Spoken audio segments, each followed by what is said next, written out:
Are your hips stopping you from moving as much as you should be? The biggest mistake that keeps people's hips locked up tight to the point where it hurts to even move is, well, lack of movement. You've been sitting for hours every day, for years, and your body feels locked up. What should be simple movement feels like a chore. So even basic exercise becomes something you try to avoid, even though you know you should be doing it, because otherwise it's just going to get worse until you're unable to move at all. In this video, I'm introducing an easy addition to the simple squat that will safely undo decades of stiffness and restore the mobility that you had in your 20s. Now imagine starting your day feeling light and flexible instead of stiff and achy. That feeling of your hips catching and popping, or feeling like they're going to rip open when you walk. Now it's not something that you have to put up with.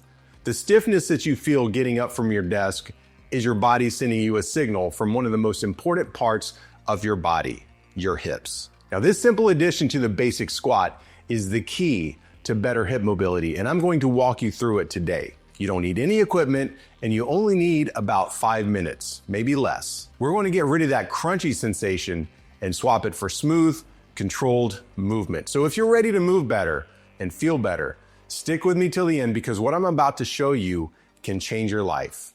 So before we dive into the move, let's talk about why so many of us are walking around with jacked up hips. For most of us, the main cause is the modern lifestyle. Sedentary jobs have shot up by more than 80% since the 1950s, and we now spend an average of 9.5 hours a day sitting down. And when you sit all day, the muscles at the front of your hips, your hip flexors, get short and tight.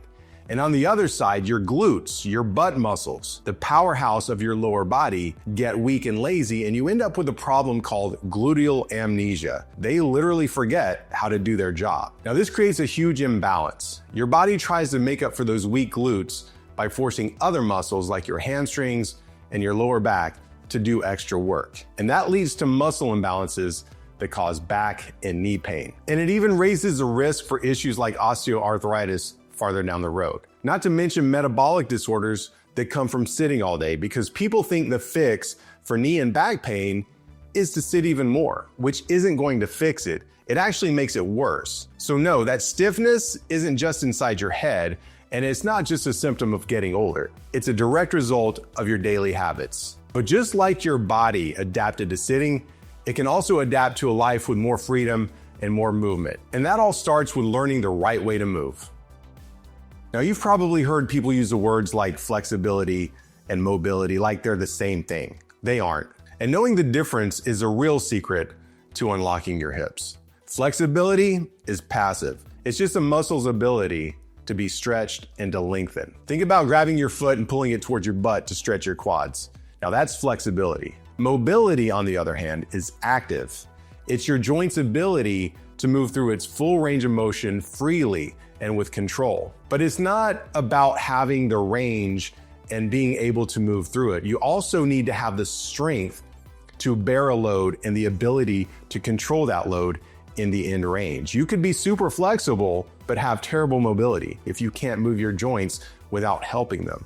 And I've worked with a lot of people who are flexible, but they don't have much strength in the end range of motion and they get injured. In fact, it's happened to me a few times when I put a load into that deep end range of motion, and it took me out of the game for weeks. Now, this is why you can stretch your hips for hours and feel like nothing really changes long term. Passive stretching doesn't really build the strength that you need to actually use that new range of motion in your daily life. So to really free up your hips, we need to focus on mobility. We need to teach the muscles around the hip to work through their full length and build strength in those end ranges. And that's what this move is designed to do. So the move that's going to be the cornerstone of our 5-minute routine is the deep squat pulse. It sounds simple, and it is, but the effect it has is huge. Now this isn't your average half rep squat. We're going to go deep, all the way into the bottom of your range of motion. And then we're going to add a small controlled pulse. So why does this work so well? Well, 3 key things are happening here. First, deep squats take your hips through a full range of motion that can help improve your hip flexor mobility while strongly activating your glutes, especially during the upward phase of the movement. Now, studies show that deep squats activate your glutes and your knee muscles way more than the half rep partial squats do. Second thing is that little pulse at the bottom is where you'll find the benefits. This small rhythmic movement keeps your muscles under constant tension, which builds strength and endurance right where you need it the most at the end of your range. It tires out the muscle in a way that regular squats just don't, and it forces them to adapt and get stronger in that end range. Third, this move challenges the mobility of your hips, your knees, and your ankles all at once. This pulsing motion actively pushes the boundaries of your current range, encouraging the joints and the connective tissues to become more adaptable over time. You're actively moving into an abandoned position and teaching your nervous system that it's safe to go back into these deeper positions. This builds your coordination and your control, which is the very definition of mobility. So here's how it works. Form is everything here. If you rush this, you'll just be reinforcing bad habits. So let's walk through it slowly before we put it all together. Start with your feet just a little bit wider than your shoulders. Point your toes out slightly, maybe 15 to 30 degrees. Now, this isn't a strict rule. You just need to find out what feels natural for your body. A great way to find your stance is to walk around in a small circle. And when you get back to where you started, look down and your feet are pretty much going to be where your natural stance is. Now, start the squat by sending your hips back and then down, just like you're sitting in a chair that's just behind you. Hips first, then the knees. Keep your chest up and look straight ahead and keep your back flat. Don't let your chest fall forward or your back round. Squeeze your abs like you're about to take a punch to the gut and go as low as you can while keeping good form. The goal is to get the crease of your hips below your knees, but only go as far as you can before your heels start coming up off the ground or your back starts rounding. Once you hit the bottom of your squat, it's time for the pulse. From your lowest point, move up just about an inch or two or three, and then right back down. That's the pulse. It should be smooth, controlled, and continuous. Think of this not so much like a bounce, more like a pulse. This is all muscle, no momentum. Don't rely on momentum. Now, after you finish your pulses, it's time to stand up. You drive through your entire foot, heels and toes. Squeeze your glutes hard to push yourself back up to a full standing position. Visualize yourself pushing the floor away from you. The trip up should be just as controlled as the trip down. Now, as you do this more, you might run into a few common problems. Let's tackle them right now so you can get the most out of this move. Mistake number one, your knees cave in. Now, this is super common, and it usually means your glutes are a little weak and your inner thighs are tight. To fix this, actively think about driving your knees out, sort of like in a corkscrew manner, and keep your knees in line with your toes. You can even put a resistance band around your thighs just above your knees to give you something to really push against, and this will help fire up the right muscles. Mistake number two is bouncing and not pulsing.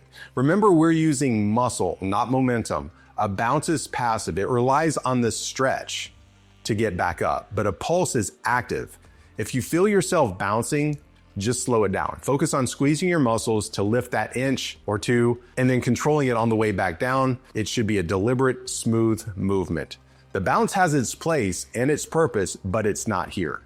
Mistake number three is butt wink. Yeah, it's a thing. It's what happens when you go deeper than your hip or your ankle mobility allows, so your pelvis tucks under to compensate. To fix it, only squat as deep as you can while keeping your back mostly flat. Or you can put a book under your heels. This is going to make it easier on your ankles, and it often lets you get deeper with a better looking squat. As you get more mobile, you can gradually start using smaller and thinner books until you don't need one anymore.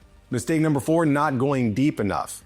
If you have a hard time getting low, don't force it, but don't give up either. A great way to work on it is to hold on to a sturdy door frame or the back of a chair for a little support, or even the post of some sort like a squat rack. Even using a weight like a kettlebell will help you counterbalance your own weight. Now, this takes some of the balance and strength out of the equation and lets you focus on sinking your hips down safely and exploring that deeper range. Now, doing this once will make you feel great, but real lasting change comes from being consistent and doing it every day. You're working to reverse the patterns that took years to build up, so it's going to take a little time. So try to do this 5-minute routine 3 to 4 times a week. That gives your body enough of a challenge to adapt and enough time to recover. And as you get stronger, you can make it harder. Try pulsing for 45 seconds or even a full minute. Or after your pulses, just hold the bottom of the squat for 10 to 20 seconds before you stand up. Now this is going to build incredible stability. Hold a dumbbell or kettlebell at your chest. This is called a goblet squat. This will kick up the demand on your legs and your core. And the easiest way to build a new habit is to tack it onto one you already have. Try doing this routine right after you wake up, before you brush your teeth, or while you're waiting for your coffee to brew. It takes less than 5 minutes to invest in a body that moves without pain. And if you're having any difficulty squatting, watch this video to get where you need to be. Or if you want to build a stronger squat, watch this one. And apply what you learned in this video to what you learned in these videos to supercharge your progress.